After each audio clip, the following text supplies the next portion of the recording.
Hello there, and welcome to another Star Wars Enthusiast podcast, a show in which I, Liam from YesDearProductions, get to talk about Star Wars. And today, I'm very excited to once again be joined by my good buddy, Spencer Monti. Spencer, how are you today? I'm good. I have a new alias for today. Oh, what are you going with today? Smoothie Lad. Smoothie Lad it is. All I right. also changed my shirt. Oh, I can see that. It's a very nice shirt. Very, very pretty shirt. Spencer, how about you tell us a little bit about yourself? I'm a big nerd. I mean, I've always enough been a said, big right? nerd. Yeah, that's you know what? Frankly, it's all you need to know. I like Star Wars. I've liked Star Wars since I was a little lad, as I've said before. I've played lots of Star Wars. I've role played Star Wars. I've just not read a ton of the Star Wars books or watched the holiday special, but other than that, I'm pretty knowledgeable in Star Wars. And I like to get in heated debates over some of the nonsense that Star Wars has, or some of the wonderfulness that Star Wars has, because it's only nonsense to me when I don't agree with it. I mean, that's the story of pretty much everything to do with Star Wars, though. It's just like sometimes it's... That's the story of being a nerd. That's true. It's only nonsense to us if we don't agree with it. The second you agree with it, it's no longer nonsense. It's magic. It's either magic or it's fact. Your choice. Or sci-fi. Is that not the same thing? Magic is fact. What are you talking about? I don't think so. We have dragons in real life, you bastard. Tiny little bearded ones. They live in your jars. Or Komodo. Yeah. That can kill you. That's true. They can, actually. Anyway. Big boys. They big boys and big gals. They real big. They real big. They're real big. Today we're talking about... We're talking about Star Wars. We're talking about Revan. That's right. Revan. Welcome to one of the character episodes. We've been looking forward to doing one of these. Today we are talking about Revan. You know, my favorite. You know, besides Darth Obi-Wan Kenobi. Well, yeah. You know, Darth Revan, the protagonist of the Star Wars games, Knights of the Old Republic, a Jedi, then Sith, then Jedi, then Sith, then... Gray boy. He was a human who was believed to have been born about 4,000 years before the Battle of Yavin. And that was during the times of the Old Republic. He led counteroffensives against the Mandalorians that made a lot of people real scared of him, especially the Mandalorian armies. He won. He and Darth... What's his Malgus, I believe. Thank you. Yep. Who I can never remember the name of because he's significantly less important. Sorry, I'm opening my bag of sugar to put in my tea with my fork because I'm a savage that don't have spoons. That's not gonna work at all. That's not gonna. This will just like free for it at that point. But yeah, yes, we are talking about the ultimate Sith warrior / Jedi warrior / Grey Order warrior / Mandalorian warrior / the Revan. original. Cool boy Ahsoka Tano. Yeah, there we go. We are literally talking about Revan, the king of, I guess, the Jedi mythos, because he is the Jedi mythos in a nutshell. At the end of his career, except for that weird acid trip that Yoda went on. Okay, yeah, fair enough. But we don't talk about the Yoda acid trip. We're going to end our lovely little debate on the subject real quick on that one. But what we will definitely say is that we are talking about the Jedi Sith guy. We're talking about the reason why the whole term Grey Jedi even exists in the fandom. Yeah.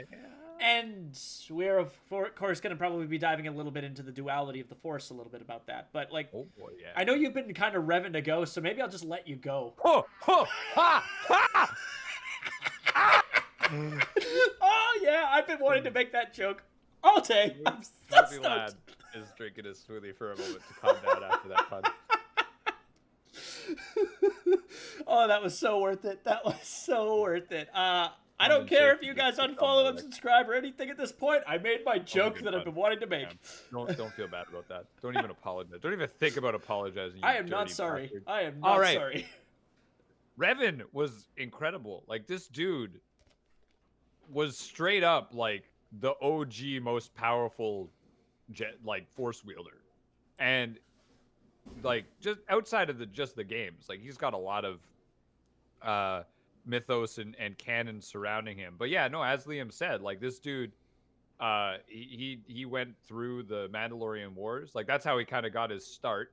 And then once he was done with the Mandalorian Wars, he fell into the Sith because they had to be fair, from what I know of Revan, is a lot of the kind of crazy ass, like, they were definitely on acid while writing this storyline, which is there was like the Sith were aliens, which doesn't make sense as Star Wars. Well, They were outside of the galaxy aliens. yes, which And is that the whole somehow Yuuzhan Vong bullshit. Yeah, and they somehow like there's two lores that I know with Revan. There's the Knights of the Old Republic, and then there's the Old Republic. But they both have that same kind of idea of the Sith were outside of the galaxy, and they came in and they got a hold of some crazy ass ancient shipbuilding machine and just went haphazard and started doing some bad stuff, as Sith tend to do. So Revan sort of fell to the dark side, was captured, memory erased, got retrained as a Jedi with his old Jedi friends and some new friends, and a really crazy ass robot that wanted to kill everybody. Everybody loves HK, and you know it. Everybody loves HK. He was basically Bender. Yeah. He's Bender from Star Wars. Yeah, he's Star Wars Bender. He doesn't run on alcohol, which would have made him the perfect Bender, but I think that was because... We never saw what he ran on. Actually, that's a good point. Oh, shit. It's just Bender. It's just Bender, dude. It's just Bender. He even said meatbag, I'm pretty sure. He did. Yep. Like, constantly. Uh-huh. That was his... that was the way he referred to anyone that basically was, I guess, a sentient fleshy being, is a meatbag. Yeah. Meatbag, yeah. I like how Melissa and Josh do it. They say bioform. That one's great. I mean, meatbag is far more accurate. Let's narrow it down. Let's be honest. No. I read the best one real quick. I read the best one, and it was, somebody went, your brain is piloting your body, and then somebody went, no, get this, your brain is inside of your skeleton, so you're actually piloting a bone mech with flesh armor, and I'm like, what? Why is that so accurate?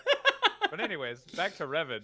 So he got his memory wiped, came back as a Jedi, and then when his memory came back, he was like, nah, dude, what the heck's going on? I left you guys because I didn't agree with you. I left you guys because I didn't agree. Well, I got kidnapped, but like I don't agree with you because I'm not under the thrall of the Sith darkness anymore, which is weird. That's one thing I do want to point out with the Force. There's Sith darkness. Does that mean there's Jedi thrall too?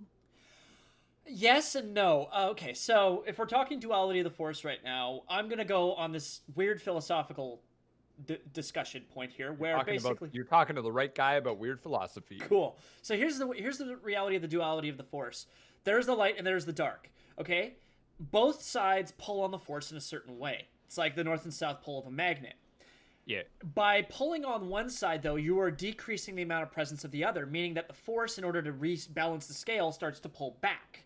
So when you deal with the duality of the Force, you deal with the influence of the dark side, which is the Sith side, which is supposedly the easiest side to fall into. But you also have to remember that there's a certain amount of pull that has to go to the light. So that means the Jedi will have a similar kind of reality. They'll have a similar thrall. They'll have a similar pull. Yes, the Sith kill each other constantly, so the dark side's far more in flux than the light side, but the light side, because of the fact that the dark side is ever present, and as long as it continues to pull on the dark side of the Force, it has to pull back. So you'll see far more Jedi of note during a time period like, say, the Sith Wars, where you've got a lot of Sith that are all pulling on the dark side to rip each other a new one and to the rest of the galaxy. And then all the light side Jedi are just like, okay, but let's be honest here. We could just deal with this. So the Jedi that exist are stronger. What do you mean? We're smarter than this. Yeah. What is this? How does this happen? We're smarter than this. Well, exactly. Apparently not. But yeah, that's the thing. They keep pulling back, and that is what the duality of the Force is, right? That's the pull. So when you look at a major event like the rebalancing that comes from something like Order 66, you're literally talking about the duality of the Force at its big punch you in the facest. But when you look at the reality of the Sith Wars and the Mandalorian Wars, you're seeing far more powerful Jedi.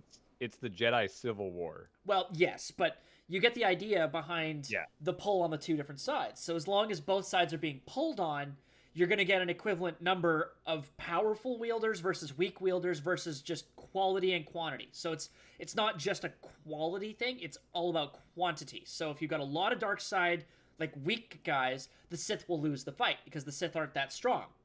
Because there's 1 million of them and only 100 Jedi. But the Jedi that exist are far more powerful because that's the pullback, right? They can pull on more Force. So that's how you end up with that kind of situation. Revan himself is an embodiment of the understanding of the Force. That it is a duality, and that if you pull on one side, you have to equally pull on the other, or else. Or else. Exactly. Correct. Everything goes out of whack, which is why Revan is immortal. He's literally immortalized. He lives for thousands of years, and everyone else is dying all around him because he understood that the Force has to be pulled on equally, or it tears you apart. And that's one thing the Jedi Council never understood. You Exactly. know, you have Obi-Wan's famous line, "You were supposed to bring balance to the Force!" And, you're supposed to destroy the Sith, not join them. Yeah, and that's where you land on the, guess that's what? Not balance. That's exactly right. It's not balance. So Revan is the embodiment of balance. At least that's what he's supposed to be. If you look at Anakin and Obi-Wan from our previous conversation, if they both just continued living, there would be balance in the Force. It's true. It's true. Because they were the two most powerful. Fuck Palpatine. They were the two most powerful. I don't give a shit if that dude could live forever. That's some basic bitch Sith stuff right there. You know what? Friggin' Darth Vader, you read all of his mythos? Got him. You read all of Obi-Wan's mythos? Got him. I actually did read Kenobi, and that book was amazing. I'd heard it was good. Yeah. But yeah, back to Revan. So the whole concept of understanding the Force, like this goes into moral philosophy quite deeply. Because and it goes into that whole point of view thing again. You have our viewpoint of, which is how the movies were filmed. The Sith are evil because they're doing bad things. Yes. Well, what is bad? You know, the Force doesn't have a concept of good and bad. It doesn't have a concept of evil or just. It just is. There's dark and light, the yin and yang of it. Mm-hmm. And the yin and yang, I forget exactly what yin and yang are, but it's not good and bad if I recall correctly. No, it's one of them is impulsiveness and the other one is oh shit, is it tranquility? I think that is correct. I think it's impulse and tranquility. I would want to double check that before I am double checking that right now. Excellent. But that is exactly the Force. Yeah. Well, that's exactly it, right? Revan understood this. So it's a weird thing that can come from impulsiveness and tranquility, right? Because by finding the balance of the two, you become truly at peace. By understanding there must be a certain level of impulsive to that calm. So whenever you do something where you're thinking it through, you're rationalizing, you have to do something equally crazy or else you're going to lose it. So when we look at Revan, we look at a character who understood that. He achieved the Buddhist level of enlightenment by just simply coming to terms with the dark and the light are both constant. If I draw on both, I can't be wrong. Which he was right by doing that. He understood that. Yeah. And you see that to a very small degree, not so much in the Knights of the Old Republic games, but you see it a little more in the book Revan, where you actually are seeing him come to terms with what the duality of the Force is. Like, he sees all the darkness in his past, but he also sees the light that is his future. You know, him and his relationship with Bastila, him and his relationship with his friends and allies from his time period, you know, being Darth Revan or being just Revan. We see it when he reflects in the Mandalorian Wars all the way through to becoming a Jedi Master of the Council, which he was during one of his stints back and forth. Yep. But it's when you actually take a step backward from, you know, when he took himself out of the equation, he's like, okay, but if I'm not a Jedi Master and I'm not a Sith Master, what am I? What truly am I? It doesn't take away from how powerful he was, because let's be honest. He's a Grey Boy Master. Yeah, he was the most powerful Jedi and one of the most powerful Sith in history. Yep. That has never been outdone. Even Darth Bane, the guy who established the rule of two, he was nowhere near the power level that Revan had. That dude was also an idiot. He was very weak, actually. Because he got all of his... Well, no, actually, he was really smart. That was the only reason he won. Darth Bane was hyper-intelligent because what he did was he devised a way for the Sith to completely destroy itself. So that all that was left was him and his apprentice. He came up with that. He didn't do it because he couldn't. He was too weak. But mentally, he was that far ahead that he's like, okay, if we'd reduce the entire number down, that means the residuals can be even more powerful. Yeah, but that doesn't make him left with...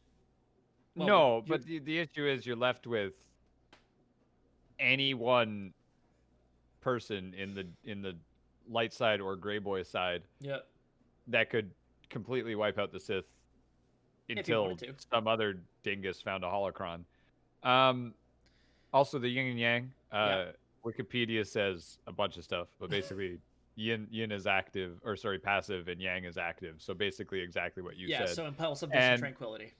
And that sounds more Buddhist than Wikipedia, I think, ever could. So, not to shit on Wikipedia, it's been very helpful throughout my life, but Yeah. you know, it's not the most Buddhist source Not for at when all. we're looking up Buddhist things. No. But yeah. So if we're let's look at Revan again just for his storyline a little bit here. We see in the Knights of the Old Republic his story is he's lost his memory and now he's going about the galaxy trying to. What exactly is his goal? Is it just to remember who the fuck he was? Because he keeps getting stuff thrown at him that is like, do this for other people, do this for other people. Yeah. Like, it's an RPG, so I'm not surprised. That's what RPG games are. It's like, hey, do this task for other people. But Revan's story is mostly him trying to just remember who the hell he is, isn't it? So, I think that's and that's another thing that's kind of thrown at him. That's kind of just happening. He's not choosing for that to, occur. That's true. We are also, though, like, I'm once again going to draw parallels, because here's the thing that I look at Revan and see, especially nowadays, you know, now that as a 27-year-old man who's loved Star Wars since he was, it's been 2 decades already. As a 27-year-old man who loved Star Wars all that long, it took me quite a long time to realize that the duality of the Force was the only ever constant in Star Wars. So if we kind of look at Revan, there's a lot of parallels I draw to Revan's journey to actually Buddhist journeys to enlightenment. Yep. So when we're looking at Revan's story of Knights of the Old Republic, we're seeing a man literally seeking to find himself. And it's weird to draw it as that parallel, but I've always seen Star Wars stories do this, where they draw influence from famous stories and myths and legends that have been translated through history to create the massive universe. Literally, the whole Skywalker saga is based off of the Bible. Yes, and also each Yes individual and no. arc has its own type of legend from that mythos. Like, Yeah. the original trilogy is literally just the traditional hero's journey. It's packed with Arthurian stuff for references. You know, it's got the old mentor who hands off something. It's got the message. It's got the Lady of the Lake almost in Princess Leia. Like, it's a bunch of stuff that tells the journey. And yeah, you can see, like you said, you're seeing stuff from the Bible sprinkled all through it. You know, Immaculate Conception, the Judas betrayal, which is, I would argue, is Palpatine in that scenario. Oh yeah, like, that's the betrayal there. Well, and we have to, in that analogy, you have to think of Anakin as Jesus. Yeah, well, we have to, because that's what they painted for us. That's what they've painted, so it has to be. Obi-Wan didn't betray him. No, Obi-Wan did not betray him. Obi-Wan was basically, I look at Obi-Wan and I see the kind of the Peter from that story, I would argue, but is it Peter or is it, anyway? Yeah, it is Peter. Anyways, what I also look at, though, is I look at all the other games and I look at all the other stories and I'm like, okay, where are the parallels in here? In order to have a good Star Wars story, you got to have a parallel that's drawn from something that's existed, because that's where it came from.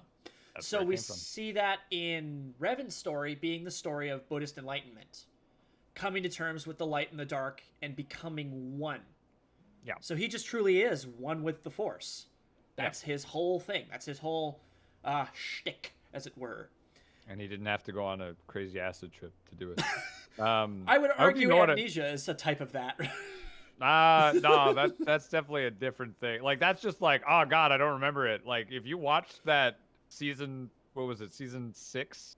No, I think it's where Yoda has 6, the acid trip with his dark self. Yoda straight up has an acid trip. Oh, he's not traveling in a spaceship. No, he's sitting at home in Dagobah. He walked by some bad mushrooms, and then when he's done, it's just now he can become a Force ghost. That's what that was. There was no other thing. Because, like, let's face it, Yoda never became one with the Force in the same thing that Revan did. And Yoda's like the guy we think of as the most wise. And no. It was Revan. Yeah. It was Revan. The concept of being at one with the two sides of oneself and the universe is the way to get it. It's the ability to not have to control yourself, but to be able to act in a way that is beneficial to what's going on for you and for the universe. Whether that is detrimental to others or beneficial to others is somewhat unimportant because of how you're acting. In the long run, it is balance, right? Mm-hmm. Oh, absolutely. It will result in a balanced outcome. Yeah. And this can be in the minute or in the major, in the case of Revan with his political and religious polls. That actually is an interesting thought as well. Is just thinking about Revan's influence tied in with his balance and his search for his perfect enlightenment. Like, he is a very influential guy. We're talking about one of the guys who's basically written the book on Jedi warfare, because he developed a lot of the Jedi's training techniques for fighting in commanding capacities. Despite the fact they insist that they're peacekeepers, Revan is the original Jedi general. Yes, he is. He is the model that's that one we of the see. reasons he was looked down upon by so much of the Jedi Council, is that he was this tactical mind, and he saw a problem that people were dying. And instead of, if he followed the light path of the Jedi, of their peacekeeping mission, he wouldn't have gone and stopped the Mandalorian Wars. He wouldn't have stopped their expansion. Not at all. No, and we were talking about not just like a short period of time too. We're talking a full-blown Mandalorian invasion campaign that had spanned by this point, I think something like 20, 30 years of just the Mandalorian expansion before Revan made any act at all. It was enough time for Revan to learn of it, to grow up, and to develop these tactics. Like, because he knew what he was doing when he got there. He rallied all of the people behind a common banner and used his connection to his best friend / apprentice Malgus to drive them back. Like, it's incredible to see that kind of development, especially from a guy who and eventually would just become the ultimate epitome of the Force. Yeah. Oh, absolutely. And because you can see from the get-go that he was already he was pulled in towards the center more than other Jedi were. Like, because we know the Force is somewhat sentient. It is alive. It's alive, and there's more than just primal urges with it. Yes. We've kind of, at least that's what I gathered from the Clone Wars. A lot of the Clone Wars, they were just like, besides the Force gods. Yeah, that's the thing. There's no primal urge attached to one side of the Force. There is a draw in a certain set of actions, of course, because the Force is alive. The Force whispers. Like, we hear that in the form of Jedi ghosts. We hear that in the form of whispers of the Force telling a Jedi or a Sith what to do or how to react. We hear it in the sound of the holocrons in any of the shows we watch. So when we see Revan being drawn toward the center, that implies that he already has a far more advanced understanding of the Force's dark side and light side nature than most other Jedi that are all one side. Or at the very least, he had the capability for higher understanding. Yeah. Because his initial decision to go and put an end to the Mandalorian Wars was not one of, well, this is a dark side decision and we need some of these to balance the Force. It was, people are dying and we need to stop that. And that's what the Force, like, ultimately, because the Force is part of everyone, it doesn't want people to die like prior to their time. So it needed the balance. Revan was sent, somewhat by the Force to balance, and all of the Jedi he gathered with him were part of that balancing decision. And that's what I mean. Like, his decision was detrimental to the Mandalorians. Oh, absolutely. Like, that's what I meant. It was beneficial to other people, but this is where it comes from. It's like, whatever action you make there's going to be the detriment, there's going to be the benefit. And ultimately, if you're living this moral concept of balance, it will come to that neutral ground at some point. So yeah, like, a lot of Mandalorians were killed. Oh, absolutely.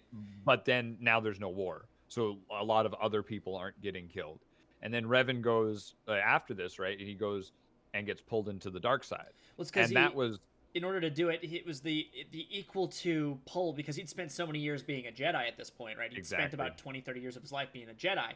So when he goes and does his first major act of impulse, it's a natural pull, because the dark side wants to pull onto that. It's like, oh, we can pull this out in order to even things out. So the dark side grabs onto Revan and pulls him and Malgus in equal parts to rebalance the Force again, and that brings up the power level of the Sith. Yeah. Thereby leading to the Jedi Civil War that makes the Yeah. Sith and Jedi War happen. Yeah. But then I like to look at Revan's amnesia as the awakening of the balance. Like, it's kind of interesting. No, I would completely agree with that. He loses a fight with his apprentice and is knocked out, loses his memories, and wakes up as a soldier on a Jedi ship, not knowing how he got there. Yep. In fact, the guy who finds him doesn't even know how he got there, but it's a soldier, and he's like, I need a soldier right now. Yep. So you see the awakening of the balance, which is a weird way to say it, because the balance shouldn't be an active thing, but we know now, because the Force is alive and it's constantly pulling on itself in order to recenter. If it has a catalyst, if it has a center point, it's going to lock onto that. Yes. And if Revan is meant to be that center point, which as it turns out he is, naturally, from the start. No, exactly. Naturally, seeing, 25, 30-year veteran of being the Jedi who's led now this army that he's committed anti-Jedi things means he's tapped into a bit of that dark side in order to get to that energy. Exactly. And now the dark side pulls him back. And then the Force is like, oh, crap, we overdid it. Oh, crap, we overdid it. Oh, knock him out. Clonk. Yeah. And just leave him there. Okay, everything's fine now. And then he comes to, and he has no side. Yeah. He's just entirely operating on survival instinct for the first little while he comes back to his new center. And when it finally locks into place, we have the final version of Revan. But without that amnesia bit, we would never have the balance point. No, because the amnesia was the breaking of the dark side thrall. Yes. It was breaking of the Jedi thrall. It was a complete reset. And then once he got his memories back, he was able to view them with the different perspective that he needed to see the benefits of both sides. Because I think a lot of people mistake the dark side and the light side, A, as good and evil. Yes. Because it's very much not that. The light side, like as we've seen in the Clone Wars, the Jedi did commit horrendous acts, and like most recently when I forget their names, but the mechanic sisters, the sisters, that Ahsoka meets up with, their parents got killed in a fight with I think that was it was one of the transport ships that I think was doing an escape or something. It was the Jedi chasing a bounty hunter. And I think that was Annie and Obi-Wan chasing the bounty hunter that was trying to kill Padme. Yes. I think it was that instance. It may have been another instance. There was a few bounty hunters over the course of the Clone Wars that went into Coruscant, and there was destruction in the lower levels. Right. And they had a Jedi approach them afterwards and said, basically, like, sucks to suck, dude. Like, may the Force be with you. And then they just pieced off, like, with no reparations, with no nothing. Like, the Jedi weren't a good organization in the sense that we view good.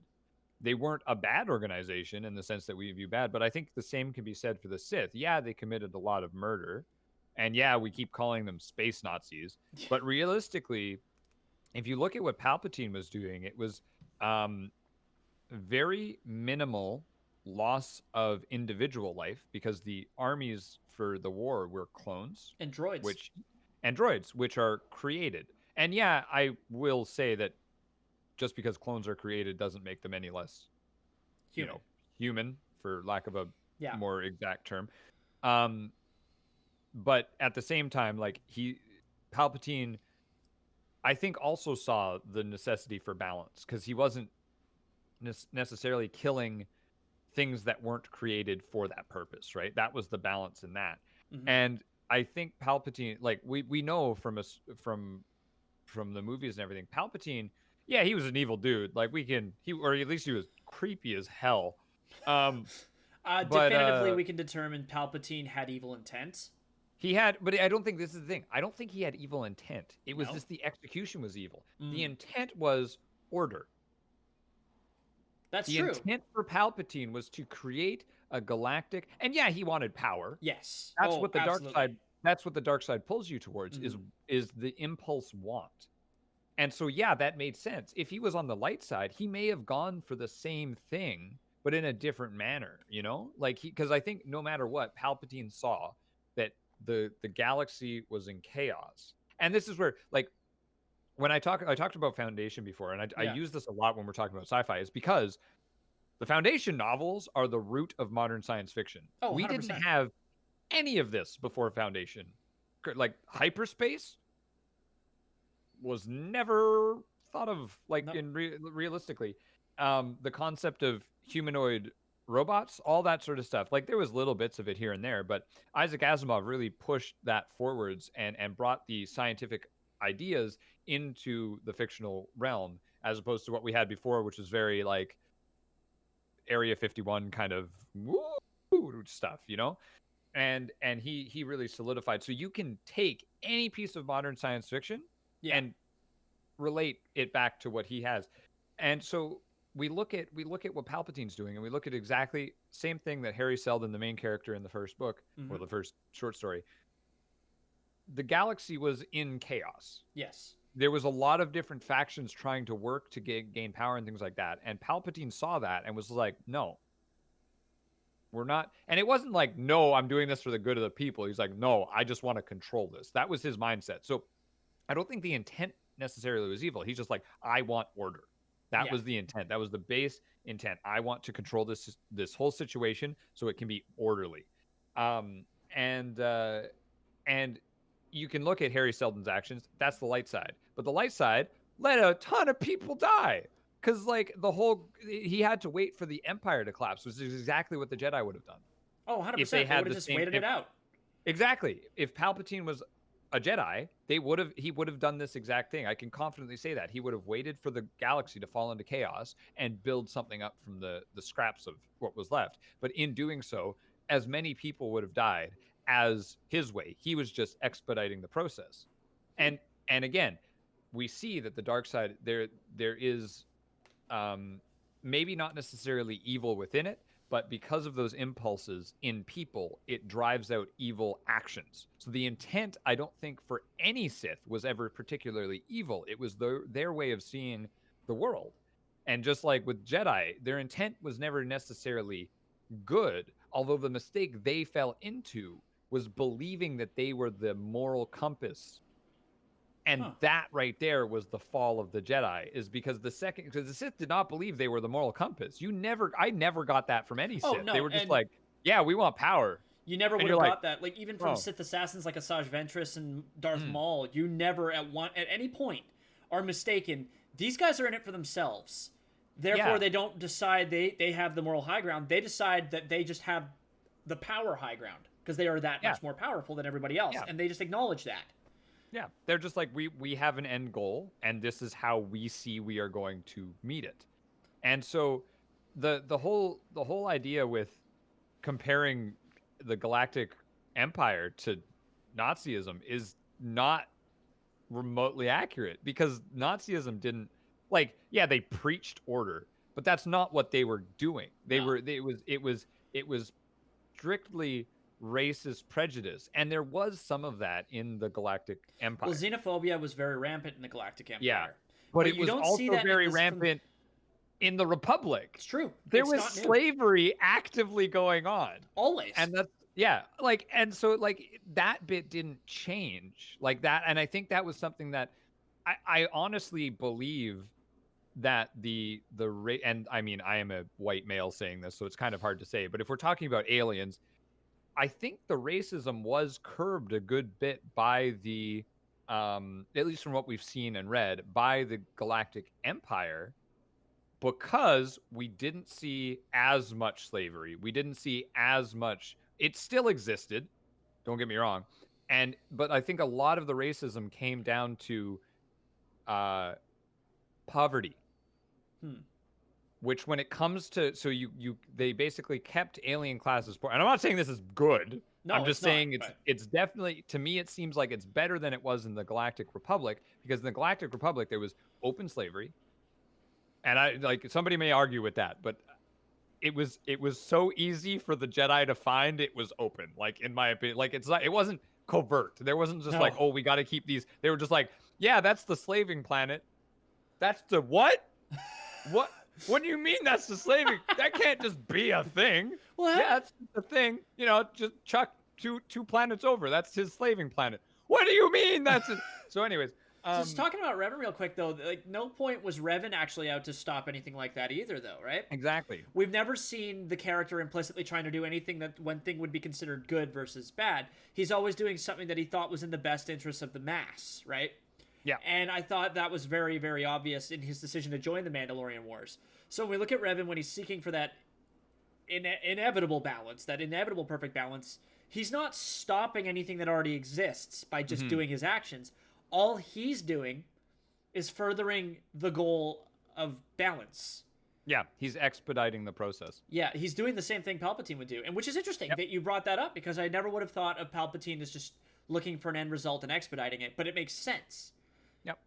But he also could be interpreted as looking to expedite that process for the benefit of his own gains. Whereas with Revan, and that, yeah, with Revan, I just kind of see it as, instead of it for being his own gains, he's doing it for the Force's gain. And that's why Palpatine was Darkseid. Yeah, exactly. Because he had an orientation. Those souls for power control his actions, and that's why we saw those evil things go on. Because basically, Palpatine was just a horny old white racist man with capacity. No one should give horny white racist men capacity. We've seen what happens in real life, and so that's exactly. He had a not bad idea. But his execution was bad because he's a horny old white racist man. I mean, you're not wrong. That's the thing. Yeah. I mean, don't get me wrong about, like, because let's look at Revan too. That Revan is also an old horny man at this point. Well, not in the events of him becoming a gray boy. That's true. In those events, though, he's also in the events of him eventually becoming what we refer to as the Gray Jedi. He's at a point... I think you have to rephrase that. It's the Gray Boys. Gray Boy. Okay, so let me try that again. In the events leading up to Revan eventually receiving the enlightenment to become a Gray Boy, we see a different kind of story, right? We're seeing a character that's going through every single motion that has ever been associated with Jedi, Sith, and everywhere in between and outside of that. We're seeing a guy himself is being pulled apart. Exactly. He doesn't have a personal identity at any given point that exceeds the next thing, and then the next thing, and then the next thing. He is the perfect blank canvas for the Force to be like, let's throw some red, and then let's throw some blue, and then red, blue, red, blue. You get this weird stripy pattern the whole way up from just throwing paint at a canvas, and that's what made Revan. Revan is the canvas, which is why he has like 6 different colors all over his armor. Yeah. Stupid joke, but I still thought it was worth making. Yeah, he's the inspiration for Sabine.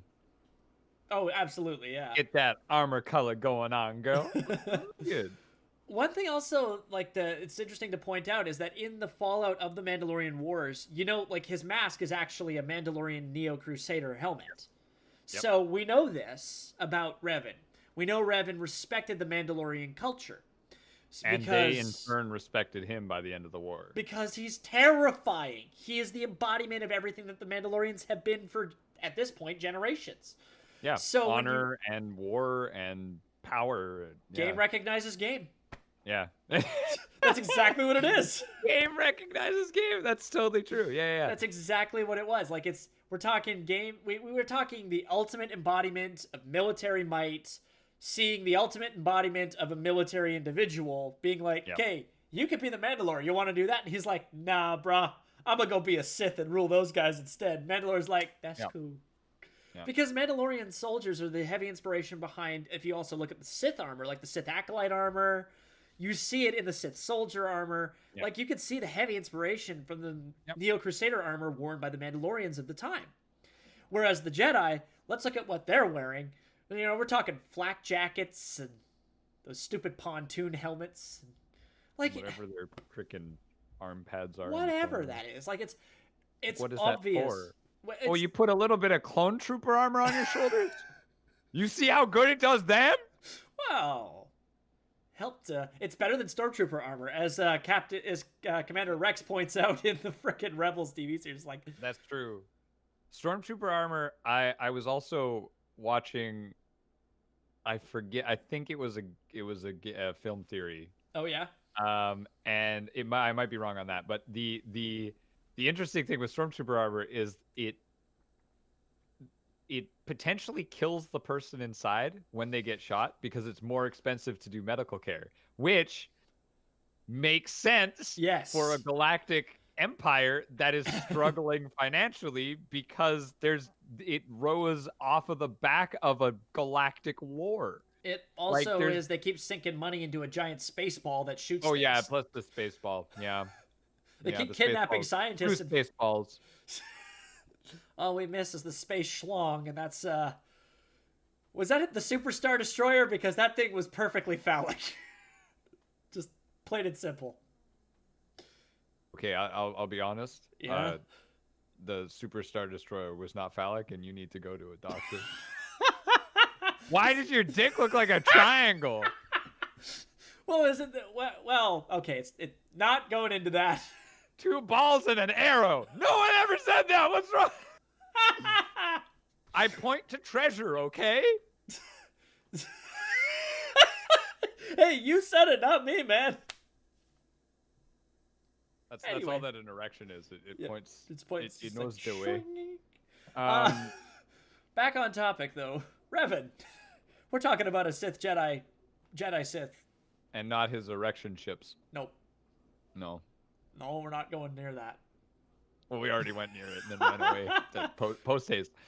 So yeah, no. So Revan, like, and if you look at his apprentice, it wouldn't have worked with that dude. He was like, Malgus was fully consumed. War. And just like Revan was just like he even said like when he gets his memories back and things like he didn't like killing the Mandalorians. No. And that's the thing. Whereas, he doesn't like killing people, but it's a necessary evil is kind of his interpretation. Murder and death is a necessary reality of the Force. Yeah. By Revan exceeding his regular human lifespan, he officially defies the Force, but the Force made him the perfect balance. So the Force is like, no, keep that guy. That guy's fine. Yeah, we don't want to lose him. No, we need that guy. And Revan's just like, I'm 186 years old. Just let me fucking I'm die. 4,000 years old. Please kill me.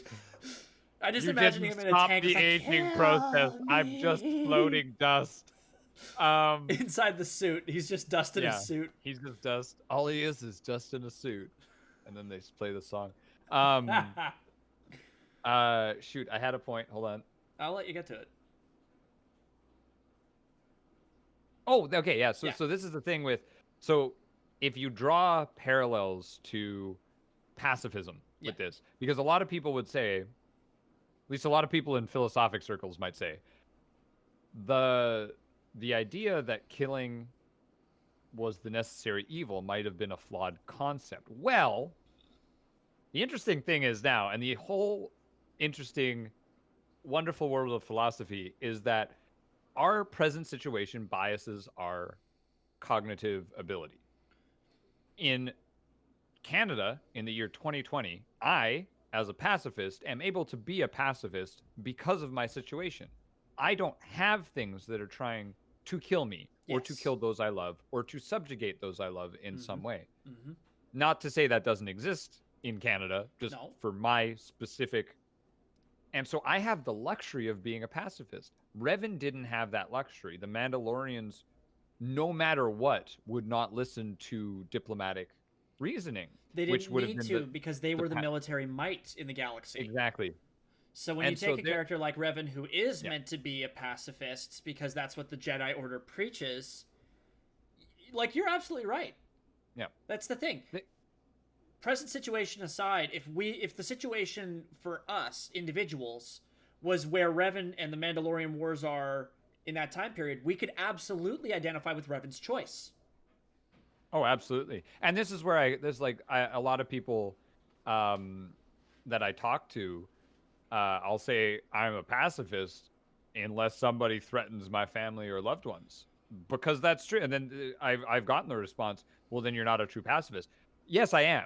I don't believe violence is ever the answer, but that doesn't mean I'm going to let anything happen to my family. I'm not going to sit by and say, well, no, let us figure this out. Like, not to say pacifism is all diplomatic, but I'm not going to sit by and go, no, we need to forgive. We need to, no. There is a line, and there always has to be that line, because then it's not balanced. Exactly. Pacifism to one hard side leads to fake pacifists, because they will stick to their guns. And in my opinion, pacifism is not just no non-violence. It is the absence of violence. Mm-hmm. And a lot of the times for that to happen, violence must occur. And it's a weird dichotomy, but that's also the dichotomy of yin and yang. Mm-hmm. You don't see pacifism without violence. You don't have the luxury of pacifism without violence. And you see that in our world now with with global warming and things over a certain period of time, we're going to get a societal collapse and something will have to be rebuilt from there without going too far into geopolitical um, economics and politics. But something will have to be rebuilt from there. And as a pacifist, I'm like, we can rebuild something that's better that doesn't have violence. But in order to get there, a lot of violence is going to occur. We see And that in the form of yeah, both Revan's story and that story of every subsequent major event in galactic history throughout Star Wars. exactly. Someone is going to do something that is going to tip the balance too far in one direction. Revan's greatest epiphany is that one of itself, is that one thing cannot be achieved without the other. You cannot have a light side without a dark. You cannot have war. You cannot have peace without war. You cannot have society exist. You can't have a balance if there's too much of one thing or another, because that's not what balance is. Yep. And that's what I've loved about Revan's character this whole time. Like, don't get me wrong as well. Like, the game is cool. The character story progression is cool. The gameplay is neat. The weapons armor not very good. Well, that one's up for debate and a completely different thing. But what I am going to say right now is Knights of the Old Republic's character, Darth Revan / regular Revan, no matter how you look at it, it is just meant to be the weirdest preached story of one guy trying to find the balance. Yeah. That's it. And it's perfect because of that.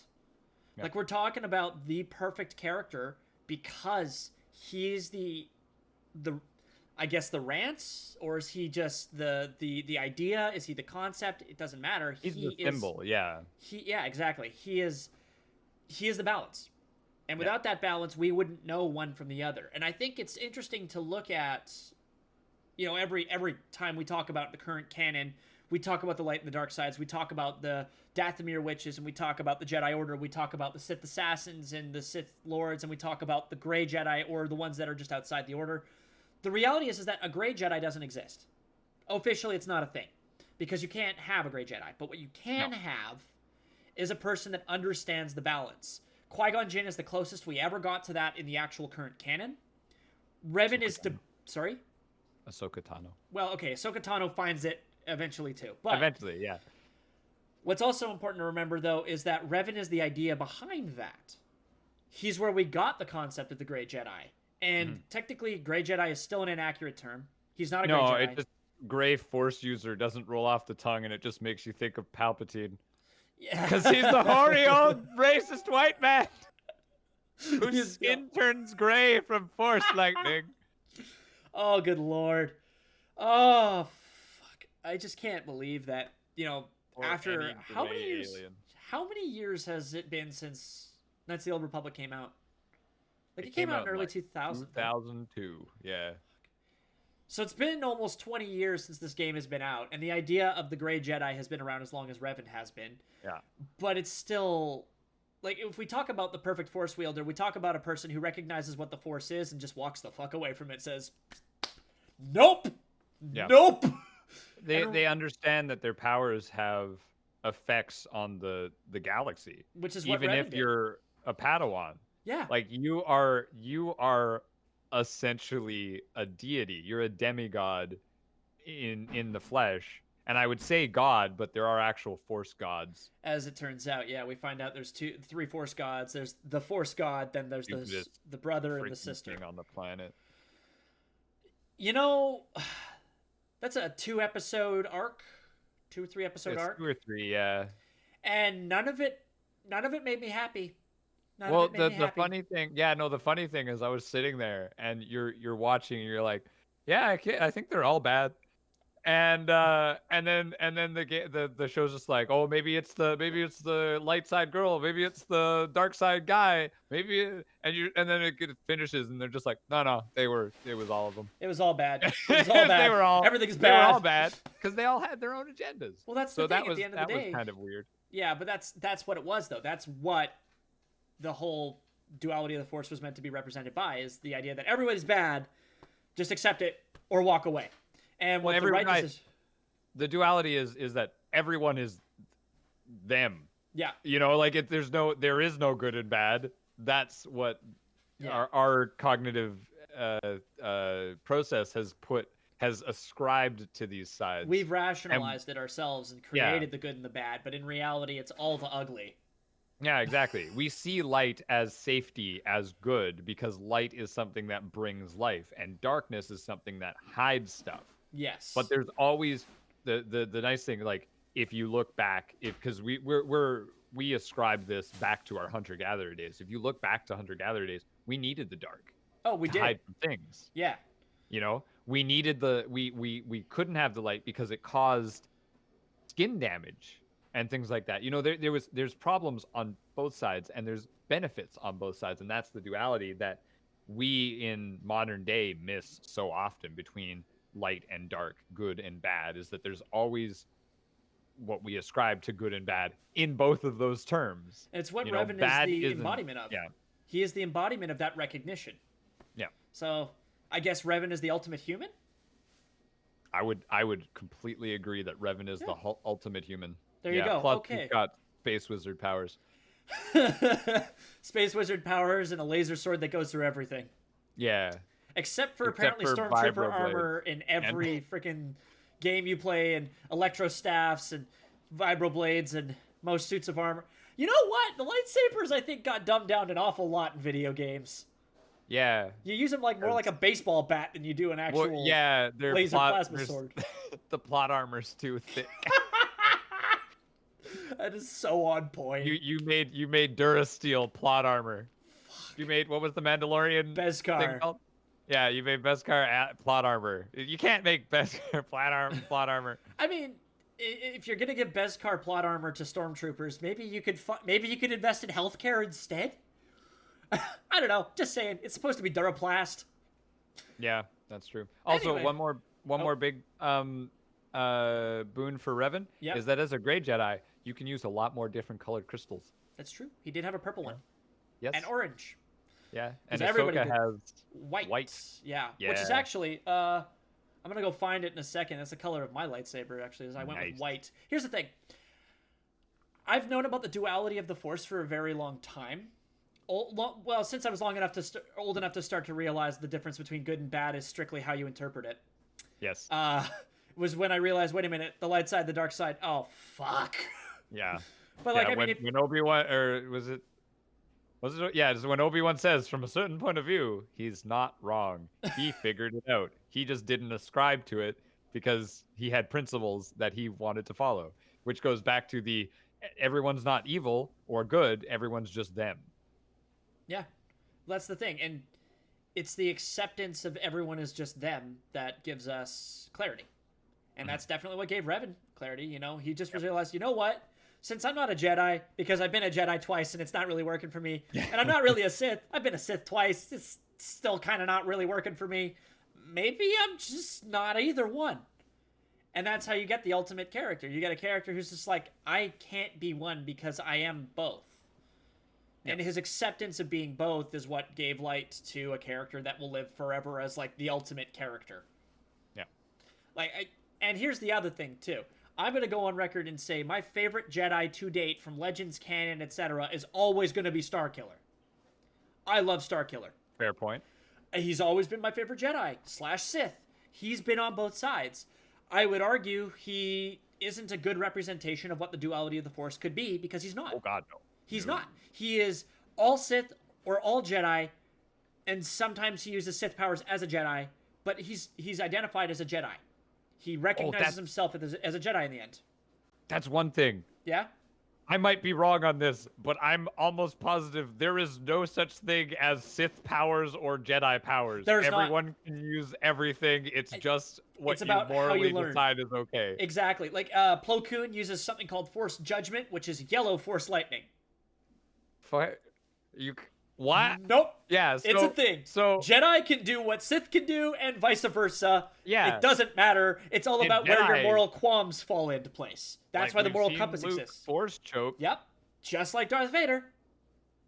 Oh yeah. So that whole power thing, there's really no difference between light side and dark side besides one is tranquility and one is impulse. Yep. That's it. That's it. And accepting the impulse with the tranquility is where you find true peace. Yeah. And that's what Revan found. That. And if people are able to find that, there's a good sense of wholeness in your soul. We might actually do okay. Yeah. But I want to say in conclusion, because it's that time already, I know. It is indeed. Yeah. In conclusion, guys, I just want to say, legitimately, getting to talk about Revan and his representation of the duality of the Force, despite the fact it's still up for debate if he's even still canon. I know a lot of people are saying he's still canon. He is supposed to be still canon, yeah. Yeah, no, he's still canon. I think they did something They put it in the encyclopedia, the visual dictionary encyclopedia for there was that something, and then I think there was also some mention of him in Rebels, but I might be wrong. But yeah, since Revan it was like a quick glance about Revan. Yeah, since Revan's story is the only thing that's not recognized fully as canon yet. We got to figure out what that new story is if they're going to tell it again. Yeah, but the character itself. But the characters, since we know Revan is canon, but what his character story is going to be, we don't know yet. All we know for sure is that Revan was the embodiment of the Force. Regardless of what variation we get, that's the only thing that's been consistent. Revan is the embodiment of the Force. Yeah, if Disney fucks it up, we're gonna burn down Disney. There you go. I'm just kidding. My opinions don't. we're just opinionated people here. That's what we're doing. But I want to thank everybody for joining us today. Please note that everything you heard today is strictly speculation and opinions, and is not reflective of our always personal lives, but where we're at right now. Or the opinions of the business of YesDearProductions Correct. or TeamPanada Inc. Exactly. But I want to thank you guys all for checking this out. Laughs. Yeah, I'm really glad everyone's here. I'm glad that, once again, Spencer, you were able to join me. Spencer, where can they find you? They can do a wonderful thing and find us on, me and my business partner Mike, on twitch.tv/TeamPanada. That's Panada, like Canada, but with amazingly cute bears. We're also on Instagram under TeamPanada Inc. TikTok, where you get to see my awkwardly bearded face talk about D&D. And what was that other one that I pitched in the last two? Facebook? Oh, Facebook. Yeah, Facebook. Yes, that's the one. And I Under TeamPanada. And I'm Liam. You can find me here, obviously, on the Another Star Wars Enthusiast podcast. You can find me on YesDearProductions on Twitch, so twitch.tv/YesDearProductions, where I stream every Monday. You can find me on YouTube, where you can go and check out all of the stream VODs, and as well on Facebook at YesDearProductions there. From all of us here at YesDearProductions and my good buddy Spencer, I thank you for joining us, and as always, may the Force be with you. I caught my green screen on the lightsaber. Please help.